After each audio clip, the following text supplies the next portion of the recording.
Hey there, come on in the room. Here's what I want to know from you today.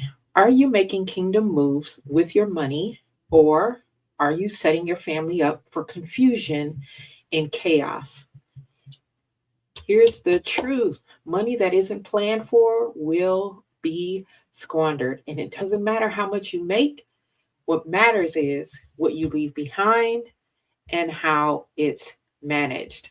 So today's episode is going to be about making legacy moves. So, welcome back to the Radical Godly Stewardship Podcast, the space where we stop playing by the world's financial rules and start building kingdom wealth Yah's way. I am your host, Lexi Johnson, and today we are diving into a topic that too many believers avoid, that is estate planning and wealth transfer. So, get your notebooks, get your pens, get all that good stuff, and be ready. Our key scripture today is Proverbs 13:22. A good person leaves an inheritance for their children's children. That's a command. It is not a suggestion. And there's too many believers that are leaving bills instead of blessings. We've got to put a stop to that. So, if you don't have a plan for your wealth transfer yet, today's episode is about getting your estate in order, kingdom style, of course. So after this introduction, we will be ready to get into it.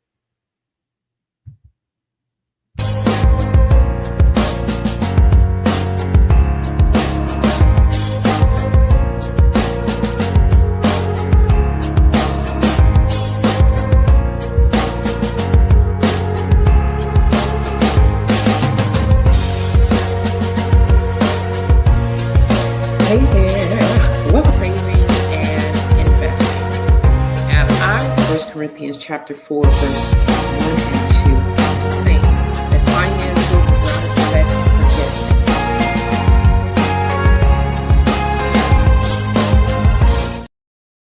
Yes, once again, welcome back to the Radical Godly Stewardship Podcast. I'm Lexi Johnson once again, and I'm excited about this episode. Now, before I get into it, I want to share with you that I will have an interruption. Okay, I'm expecting someone to come and pick up some things. Some keys. They're going to go check on some properties for me. So there's going to be an interruption. I just want to let you know that off the top. Okay, sometimes when we do these things live, there's some things that we just can't avoid, right? I always try to make sure that, I'm doing it at a time where I won't have interruptions, but on occasion, life's, right? So when that happens, you will not be surprised. Now, the next thing that I'm going to ask you to do is to tag someone or share this broadcast out. Okay, what we've got to talk about today and any day is very important. But especially today, as we're talking about making legacy moves, right? The kingdom way. So let's get into it. What we want to do is we want to break the cycle of financial neglect, because that is what's happening in too many of our families, right? We have people who pass away, and their affairs have not been in order. They've not taken care of what they need to take care of so that things would go smoothly after they're gone. And so what happens is you find that the family is trying to grieve, but can't really properly grieve because they're scrambling around trying to figure out how to get somebody buried or how to pay for it, or, all kinds of things. The house, what's going on with it, just so many things that they have to be dealing with, and they can't really just be in the moment, right? And so we don't want to do that. That is, not only is it just not an ethical thing to do, it is the ungodly thing to do, right? Come on in. I already told them there would be an interruption. So those are the top set is for Matthew. One's for the screen door and for the and the front door. Yeah, screen door and then the front door behind it. And then That second set, that's for Julius. Okay, and it's 9882. Yep. Okay. Call the lady and tell her it's gonna be till 1:30. They were supposed to do that. Yeah. And then the first aid. Your first aid kit. They want you to take them over to. Take me over to what? Julius. To Julius? Yep. Where they at? They at Julius. That's a good question. I don't know. I told them I didn't remember seeing any here. So. If anything, they'd be in the basement. You might check there before you go then. Yeah. Okay. But what time did they do? 1:30, they told me. 1:30. Yeah. So you should have plenty of time. Okay. It's only 12:40 I need the key to the basement.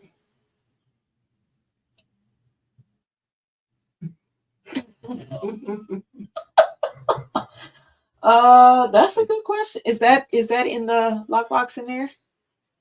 It should be in the Hold on, y'all. Hold on. I'm sorry.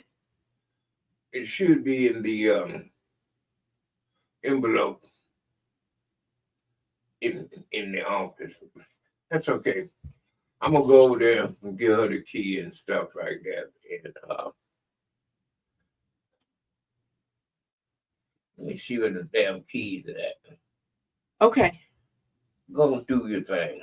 All right. I'll be here. If you think they're in there. Chat what's it coming. Okay. All right. Sorry, y'all. So yes. So today, if you're just joining us, we're talking about estate planning, and I apologize about that, but I did warn you all that I would have a interruption, right? So here we go. I want to talk about breaking the cycle of financial neglect, right? And I was giving some examples of how when someone passes away, how if they haven't taken care of things and put things in order, how it can be a big mess, and it can cause, it can cause some family turmoil that lasts for a long time, unfortunately, right? So we want to make sure that we're not doing that.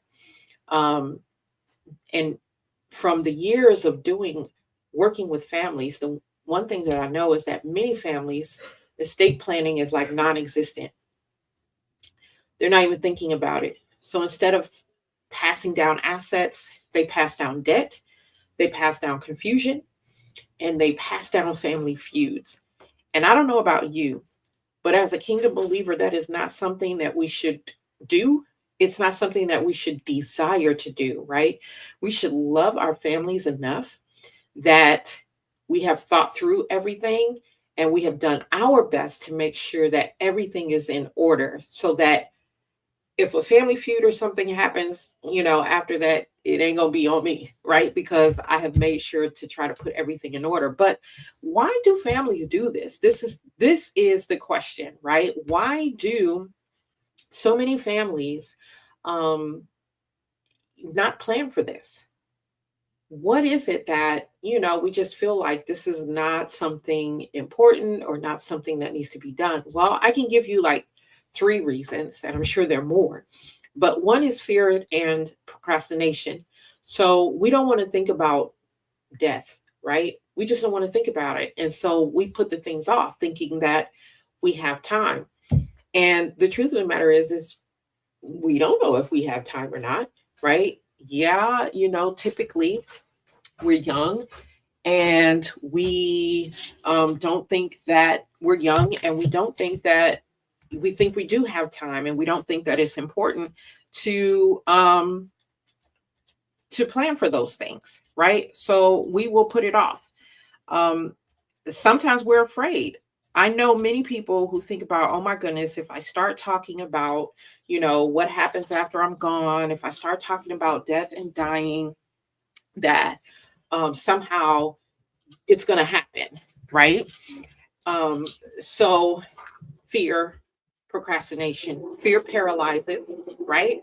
And so we just don't want that to be a thing, because your fear then will have ramifications on those who are coming after you. the generations that are coming after you, right? The next reason, big reason, I think, is ignorance, because we think that doing estate planning, having a will, having a trust, having power of attorneys in place, all of that, we think that stuff is only for rich people. And that's not the case. That is not the case at all. If you have anything to your name, you need to have it. Even if at this point you don't have anything to your name, you can still have these things in place for when you do get something to your name, right? This is not only for rich people. And many people also don't know is that, and though, a lot of states don't do this often, it can happen, right? If you don't have in writing what should happen with your children once you pass, the state actually can, decide that they will assign a guardian to them and decide what's going to happen, right? We see it more on, how do I want to say? I want to say the grown people and the grown people side and elderly people side, like when medically something goes wrong or something happens, um, that they cannot take care of themselves. We see that a court may appoint a guardian at that point, and a court can overrule even what a family says. But we don't think about that happening if I pass on and I have small children. It can happen, right? And so, therefore, you have to have certain documents in place that will prevent all of that from happening. I have seen um, um, a family member that has passed, they have a home, there was no will, nothing in place. And so now that home has to go through a probate process. And sometimes the probate process is quick. And when I say quick, I mean a year, right? And then sometimes it's a lot longer than that. Sometimes it's a lot longer than that, right? So that's the second reason. Hey, if you're just joining us, we're talking about making legacy moves, meaning planning, doing estate planning and preparing for transfer of wealth, right, for the next generations. And so I've just been covering some reasons why many families don't do it. So the first reason was fear and procrastination, and then the second was ignorance, right? The third is mistrust, that we don't believe someone else can handle our money properly, right? And so because we don't trust anyone to handle the money properly, then we just don't do anything with it at all. And our family ends up paying a price after we're gone. Okay. And so here's the reality though, estate planning is not about you. That's right. It's not about you. It's about the next generation. And so if you don't do it, right, the government will. And trust me, they don't have your best interest at heart, and they don't have the best interest of the generations coming behind you at heart. They care less. Okay. They're not thinking about any of that. In fact, they are probably thinking about how they can get a piece of, whatever that you were foolish enough to leave, and not make plans for it to go somewhere, legally make plans for it to go somewhere. All right. Okay. So before I go on, I want to talk about, the kingdom approach to estate planning. But before I go on, I just want to share with you that we have a webinar that's coming up Tuesday. Okay. Tuesday, the 19th. It is absolutely free. The link to register for the webinar, because even though it's free, you still must register so that you can get the access to the webinar. And so you would simply do that by clicking on the link. It says bit.ly/ stop begging webinar 25. Good gracious, I had to think about that for a minute. Stop begging webinar 25. Okay. Register. You'll get the information on how to access the webinar. It's coming up this Tuesday at 7 p.m. Eastern Standard Time. And yeah, it's going to be a great time. We do these webinars monthly.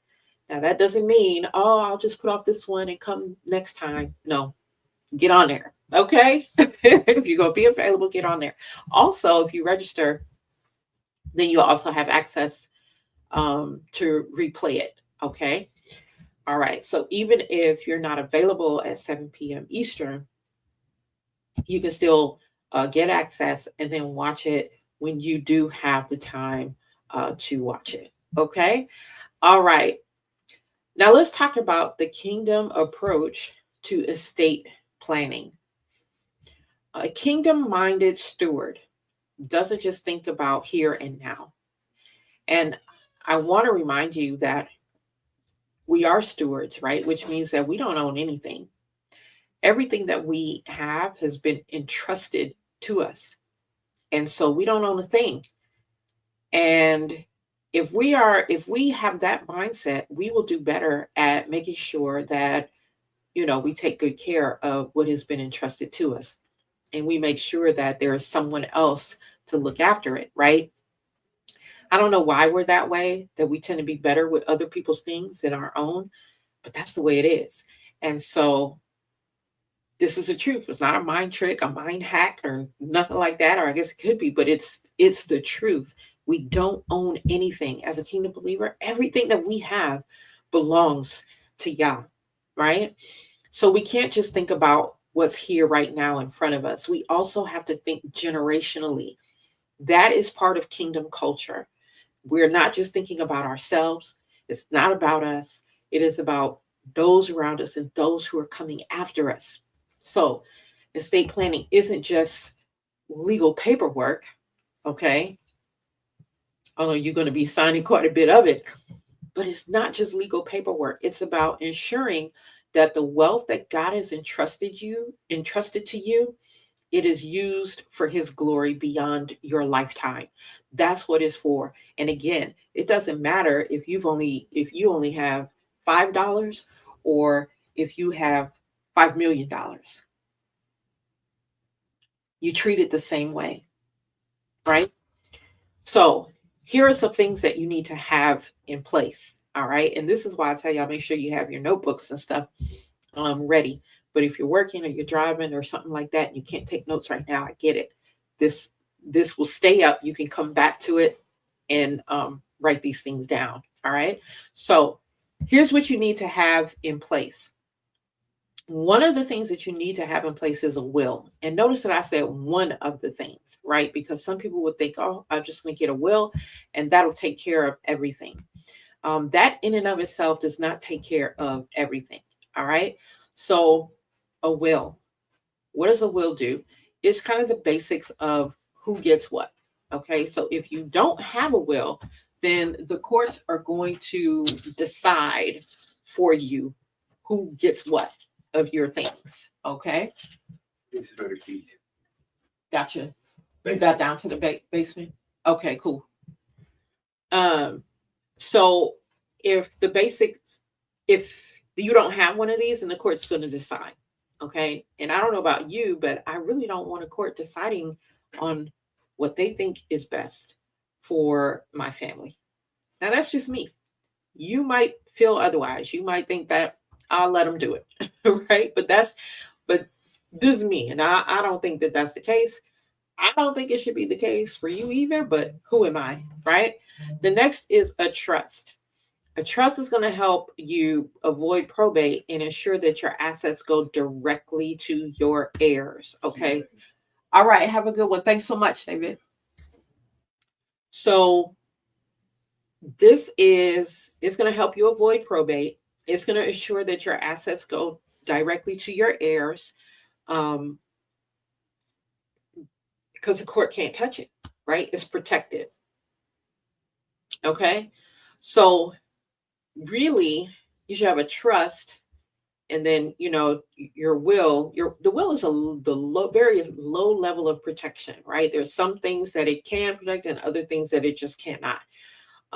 But if you have a trust, and then everything else is inside the trust, now you're talking, right?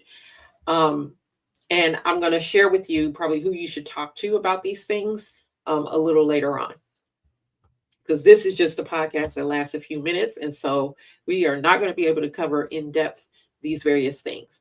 All right. So a will, then you're going to have a trust. You also need to have a power of attorney. You need a power of attorney for your finances so that there's someone who handles your financial decisions, and then a power of attorney for your health so that someone handles your health decisions. And those people should be two different people. They should not be one and the same. That's for checks and balances reasons. Okay. All right. So, in addition to your will, your trust, and your power of attorneys, you should also have a healthcare directive. This gives very specific instructions in case you become incapacitated. All right. So, um, I'll come back and tell you how to you know the cost of these things in a moment. Beneficiary designations. You need to make sure if you've got life insurance, if you've got bank accounts, savings accounts, retirement accounts, any kind of financial accounts, you need to make sure that that you've designated beneficiaries for all of these accounts. Okay. Too many times, once again, I have seen people, they have investment accounts, they have all kinds of things, but their family has no access to it because they did not designate a beneficiary. Okay. And when you don't designate a beneficiary, then what happens? The courts now have it. Okay. Now, you might be thinking, wow, it must cost a whole lot of money to put all these things in place. And it doesn't have to, right? If you have the money, then sure, um, go and meet with an estate planning um, person who's certified in that, a person or attorneys that are skilled in helping with these things.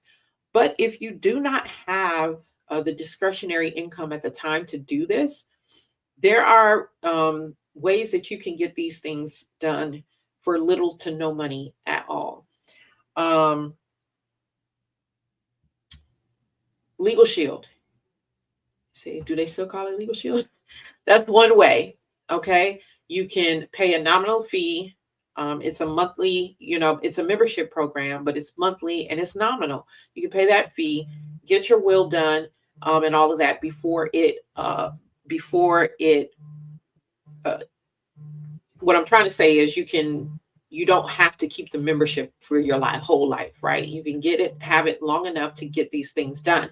So typically when you get something like a Legal Shield membership, and I don't have any, I'm not going to get any kickbacks for that.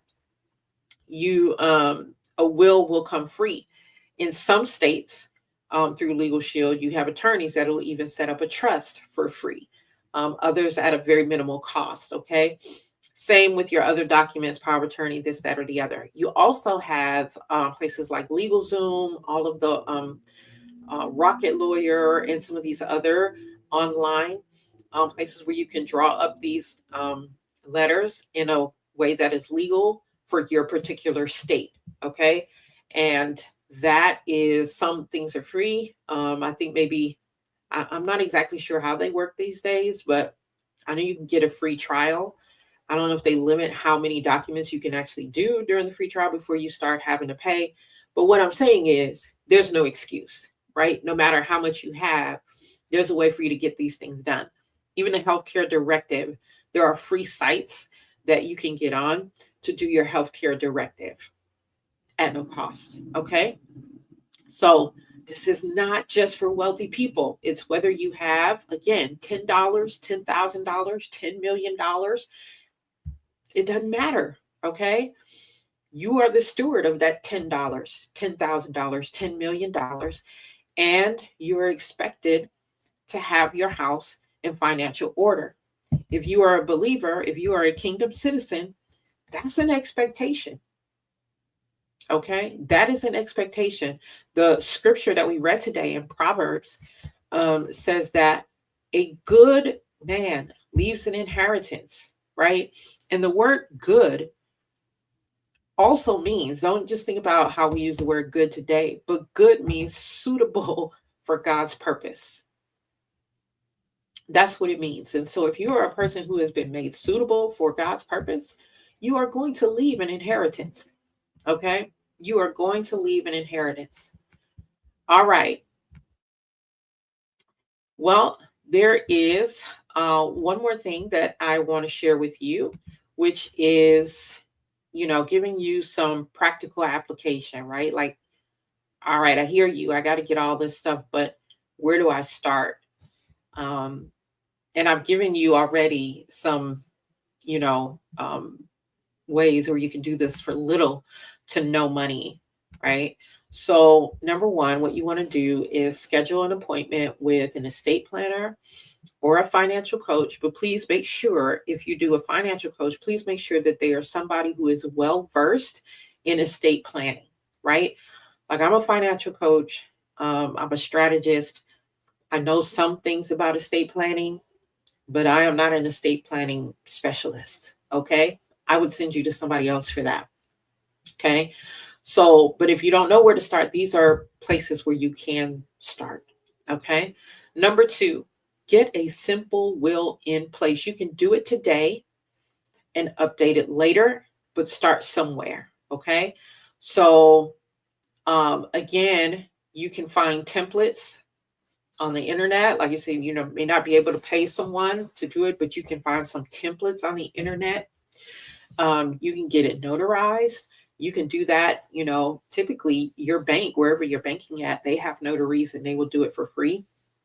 If not, you can go to like UPS. The UPS store will do it for little bits of money. I mean, little bit of money. I think, $5, $10, somewhere around there. Um, so there's no excuse, right? At least get a simple will in place today. You can update it later on, which I do advise that people do, is that you don't, when you get these documents together, this is not a set it and forget it, right? As the dynamics of your family change, as your situation changes, you may need to update some things. And so it's good to look at these things. I would say at least once a year. Somebody would say that's too much. I don't think it's too much to sit down once a year and look at your situation. Okay. And then another thing that you can do today is to review your beneficiary designations. Do you have life insurance? Do you have investment accounts? Do you have bank accounts, saving accounts, any other type of accounts having to deal with money? How do you have beneficiaries that are designated, right? And if you do, are these still the people that you want to have designated as your beneficiaries? Okay. Let me say something really quickly about beneficiaries. Number one, um,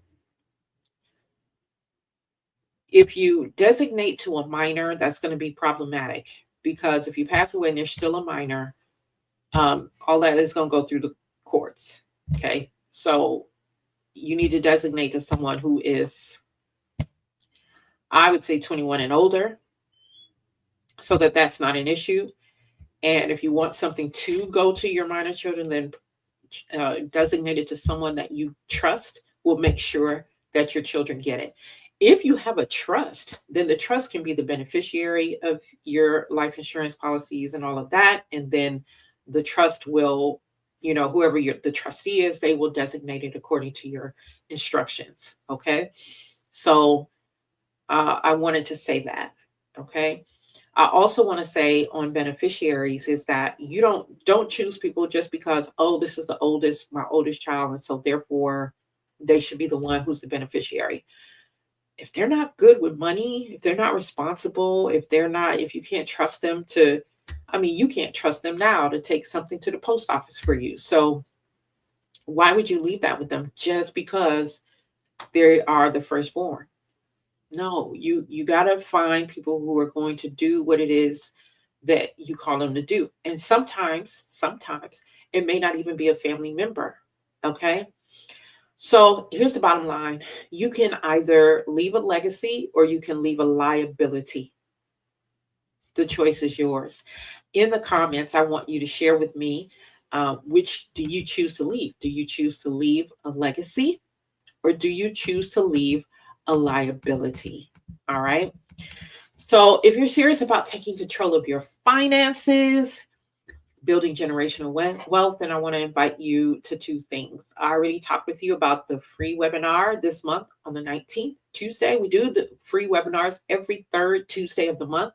We'll be talking about why believers keep struggling financially, how to shift, into making kingdom money moves. So, hey, sign up for that. Okay. And then number two, I'm also going to invite you to grab my free guide, Stop Begging God for Money. If you're ready to stop praying for financial breakthroughs and start managing, because yes, it's one thing to pray, but we also have a responsibility in this. Deuteronomy 8:18 says that he has given you the ability to create wealth. Okay. So he's given you the ability. That's what he put in you. Now it's your responsibility to take that ability and do something with it. All right. So if you're ready to stop praying for financial breakthroughs and start managing what you have with wisdom, then I want you to go download that guide now. And that is bit.ly/stop begging guide. Both of these links are in the description or in the show notes. Okay. Legacy isn't something that you just hope for. It's something that you prepare for. So start stewarding well today. Okay. So that's it for today's episode, Radical Godly Stewardship. If this blessed you, share it with another kingdom woman who needs to hear it. And don't forget, God didn't call you to struggle financially. He called you to steward, multiply, and leave an inheritance. In other words, produce, multiply, and dominate. All right. Until next time. God bless.